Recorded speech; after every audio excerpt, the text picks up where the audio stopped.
Белим катып ооруйт, эмне кылсам болот? Белиңиз катып ооруган болсо, мындай учурда эң биринчи ошо бел эмне себептен ооруйт, ошону билиш керек. Ал үчүн ошол белди рентгенге тартыш керек, же болбосо азыркы жаңы заманбап ошо МРТ томографияга же КТ ошо компьютерный томографияга түшүп көрүш керек.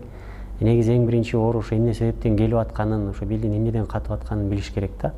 Анан ошондон кийин эгер ошондо белде оору ошол бир натыйжасын чыгарган болсо, мына ушул себептен ооруп атат, же болбосо ошол жердеги нервтер кысылып калган болсо, же ошол жерде кан айланбай калган болсо, анда ошол дарылап аткан дарыгер ошол массажистка жиберет. Анан ошол массаж өзүнүн бир 10 күн болобу, канча күн бир курс жазса, ошол курсун жазат. Анан ошондо бул алгачкы, бул эң биринчи ушул да. Калган анан кийин ошо барып көрөбүз да, ошо кандай болот ошо. Негизги ушул, ошо эң биринчи туура анамнезда ошо эмнеден келип чыккан себебин билиш керек. Кичинекей балдарга массаж жасайсызбы? Негизи биз кичинекей балдарга мурда мен ошол СЦМ номер 15те иштеп жүргөндө кичинекей балдарга жасачумун. Бирок бул дагы практика дайым болуп турбаса, чындыгын айтканда, мен азыр мына 10 жылдан бери кичинекей балдарга массаж жасабай калдым.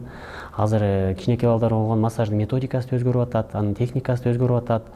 Жаңы приемдор колдонулуп атат. Ошондуктан бир аз артта калып калдым десем болот, бирок баягы кайрадан баштап койсо болот, бирок азыркы учурда жасаган жокмун. Белимде грыжа бар, 3 жеримде 10 жылдан ашты айыкпайт. Кантип кутулса болот? Эң сонун суроо экен. Бул баардык эле адамдардын көйгөйү болуп калды, грыжа бул күндө. 10 жылдан бери болсо, демек сиз эмне ушуга чейин эмне кылып келгенсиз, ошону билишибиз керек. Негизи жакшы мануальная терапия деп коет, ошо жакшы мануалисттерге барыш керек. Андан кийин азыркы жаңы өнүгүп аткан технологияларда вытяжканы колдонуп атат. Дагы башка көптөгөн мындай методдор бар.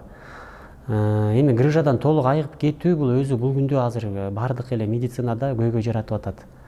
Эгер 3 жеринде болсо, ал кайсыл участоктарда, ал жерде өзүнүн аталыштары бар да. Анан ошону аныктап билгенден кийин бул лечебный физкультурага барса болот, жакшы мануалистке барса болот. Андан кийин ошол массажга келиш керек. Анан дайыма ошо гимнастика кылып, жанагындай дао, жанагындай ошондой цигун деп, ошондой жакшы азыр өнүгүп атпайбы, мына ошол жолдор менен дарыласа болот. Мындай баардык дарт болгон соң ага дабасы сөзсүз бар. Сиз ошол жолун тапсаңыз эле сөзсүз жакшы болуп кетесиз. Остеохондроз эмнеден пайда болот? Андан кутулуунун жолдору кандай? Остеохондроз бул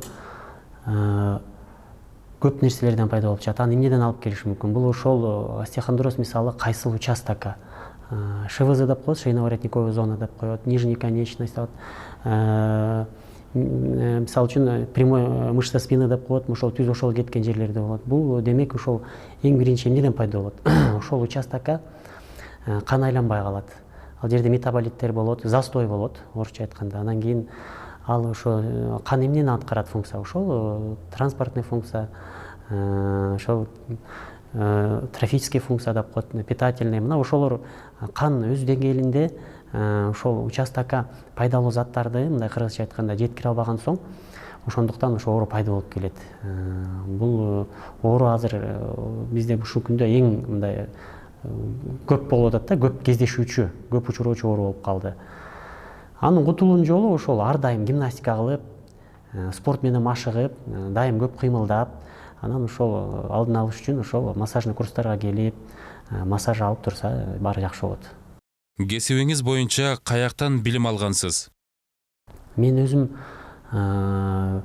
медакадемияда, ошонун алдында медучилище бар, ошол жерде база бар, ал жерде ошо көз азиздер жана ошо көз азиздердин отделениясы бар, сестринский дело и массаж деп коет, мейирмандык жана массаж бөлүмү кыргызча. Ошол жерде ошо көзү азиздер жана начар көргөндөрдү жылына 10-11-12ден ошол бюджет основасы тандап алып окутат. Ошону мен бүткөм. Ошол медициналык академиянын ошо медучилищенин алдындагы базасында ошол сестринское дело и массаж деген отделенияны бүткөм. Ошондон бери ушул кесипти аркалап келатам. Массажистке муктаж болбош үчүн эмне кылуу керек?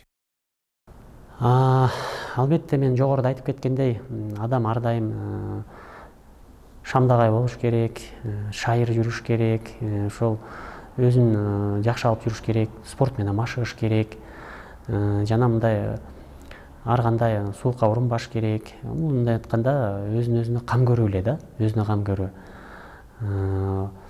Бул массажга кимдер гана муктаж болуп калат? Мен айтып кетейин, ошол эле аз кыймылдагандар гиподинамия деп коет. Ошол эле жанагындай бир орунда отуруп кеңселерди иштеп, же болбосо айдоочу болуп иштеп, кесибине байланыштуу болобу, ушундай болот. Ошондуктан ал ар дайым спорт, ушул машыгып, кыймылдап, көп ар дайым мындай шайыр, мына ушундай жүргөндө адам ушул массажга муктаж болбойт.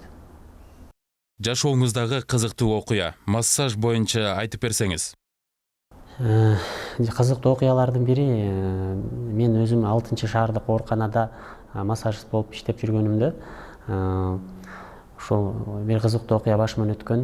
Анткени ал жерде өзүңүздөр билесиздер да, стационарда кишилер көп болот. Анан кийин адамдар кезек-кезекке туруп массажга келет эмеспи. Анан баары мени бир караганда ошо көзүм азиз экени билинбейт да, бир көргөн адамга. Ошондуктан баары мени мындай көзү көргөн адамды ойлошот. Анан мага ошо көз көргөн адамдай мамиле кылышат да. Анан ошондой мамиле кылгандардын бир учурун айтайын. Ошо бир күнү ошо бирөө келип ушу мага, мен ушул жерде көзү азиз бир жакшы массажист бар экен деп угуп келдим. Бирок мен аны кайра таппай кетип атам. Ошондо массаж алып калсам жакшы болот эле. Бирок сен да жакшы жашайт экенсиң деп анан кетип калган да. Ал мен экенимди билбей калган демек. Массаж грыжанын кандай түрүнө болот, кандай түрүнө болбойт?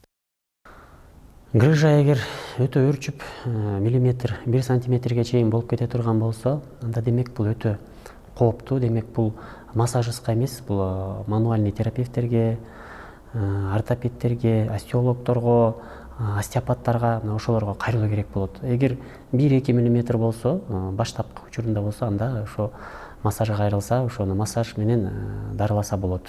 Анын бизде мындай түшүнүк бар да, бир эле курс алса эле жакшы болуп кетем деп. Жок, ал курстар тынып кайра уланып туруш керек.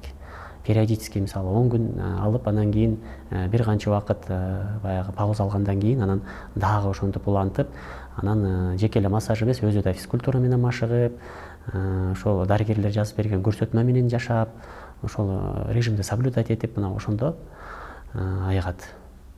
Массаж менен бут сөөктүн кыйшыгын түздөсө болобу? Кызым 1,5 жашта. Албетте болот.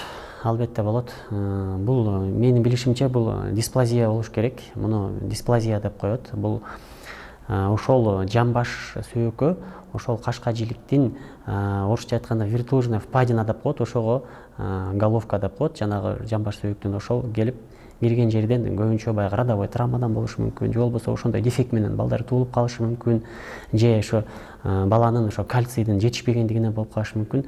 Эгер ошол ымыркайды ошол бала жаш кезинен баштап эле, ошо төрөлгөн учурдан баштап ушул диагноз коюлса, эгер ошону такай педиатрдын көзөмөлүндө болуп, массаж такай курстарын бат-бат алып турган болсо, сөзсүз түрдө түздөсө болот.